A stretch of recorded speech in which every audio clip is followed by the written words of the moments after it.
Pace bene, masih di mea culpa. Kepadamu ya Tuhan, hatiku berkata, kucari wajahmu.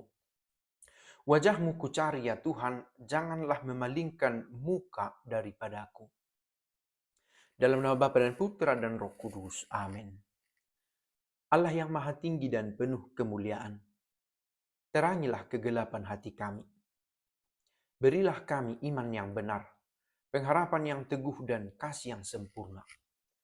Berilah kami ya Tuhan perasaan yang peka dan budi yang cerah, agar kami mampu melaksanakan perintah-Mu yang kudus dan yang tidak akan menyesatkan. Amin. Bacaan dari Injil Lukas. Sekali peristiwa, Yesus membawa Petrus, Yohanes, dan Yakobus, lalu naik ke atas gunung untuk berdoa. Ketika sedang berdoa, wajah Yesus berubah, dan pakaiannya menjadi putih berkilau-kilauan. Dan tampaklah dua orang berbicara dengan dia, yaitu Musa dan Elia.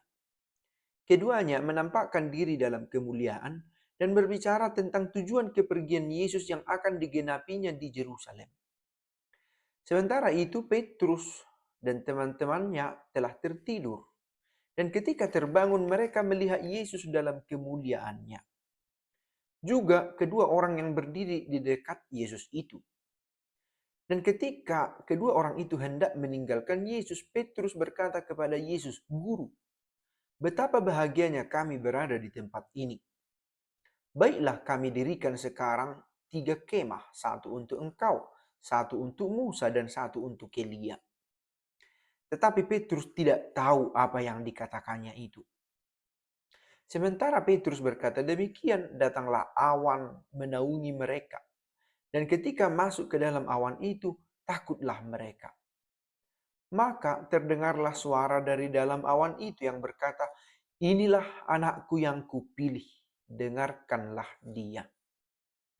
Ketika suara itu terdengar, nampaklah Yesus tinggal seorang diri. Murid-murid itu merahasiakan semuanya itu, dan pada masa itu mereka tidak menceritakan kepada siapapun apa yang telah mereka lihat itu. Demikianlah sabda Tuhan. Bacaan hari ini memperkenalkan kembali kepada kita siapa Yesus itu. Yesus dalam kemuliaannya yang ditunjukkan dalam kisah ini menegaskan kepada kita Yesus yang kita akui itu adalah benar-benar anak Allah. Ia memiliki tampilan yang putih, yang berkilau-kilauan, menunjukkan dirinya yang ilahi. Nah, pertemuan yang juga dialami oleh Petrus, Yohanes, dan Yakobus ini, itu terjadi di gunung yang tinggi. Di tempat di mana pengalaman spiritual itu terjadi. Semoga kita juga dalam pengalaman spiritual kita menemukan Yesus yang demikian. Kita mengalaminya juga kiranya dalam doa-doa kita. Apakah kita pernah mengalami pengalaman spiritual semacam itu? Mengalami, merasakan kehadiran Yesus yang ilahi itu di dalam doa-doa kita. Atau jangan-jangan kita terlena, tertidur, dan mengatakan hal-hal yang kita tidak sadari, yang kita tidak tahu. Pengalaman iman yang tidak benar-benar dibawa ke pengalaman sehari-hari. Apakah demikian? Apakah terpisah begitu berjarak antara pengalaman rohani kita dengan pengalaman hidup kita? Di bacaan ini kita temukan bahwa Petrus berkata, "Baiklah kami dirikan 3 kemah di sini, satu untukmu, satu untuk Musa, satu untuk Elia." Petrus ingin bertahan dalam situasi pengalaman spiritual semacam itu. Tetapi pada kenyataannya setelah muncul awan itu, Dan setelah ada kata-kata yang datang dari balik awan itu, inilah anak yang kupilih, dengarkanlah dia. Yesus akhirnya tinggal seorang diri, berdoa. Ia kembali ke kehidupannya sebagai manusia.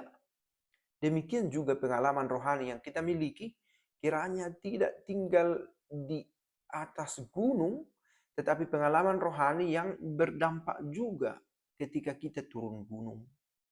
Ketika kita hidup di kegiatan sehari-hari kita. Nah, dari sanalah nampak, kelihatan bagaimana hidup duamu yang bagus itu, dan diharapkan bagus, bagus dalam arti menemukan Yesus yang ilahi di sana, memberi dampak pada kehidupan sehari-hari, menjalani hidup dengan sukacita, penuh harapan, semangat, dan selalu berharap pada kebaikan Tuhan, seraya melakukan yang terbaik yang bisa kita lakukan. Semoga bacaan hari ini mengingatkan kita untuk mencoba mencari pengalaman rohani bertemu dengan yang ilahi itu, dengan Yesus itu di dalam dua-dua kita. Sehingga dua-dua yang di dalamnya kita bertemu dengan Yesus menguatkan kita untuk hidup dengan baik, hidup dengan taat dalam kehidupan sehari-hari. Semoga pace e bene.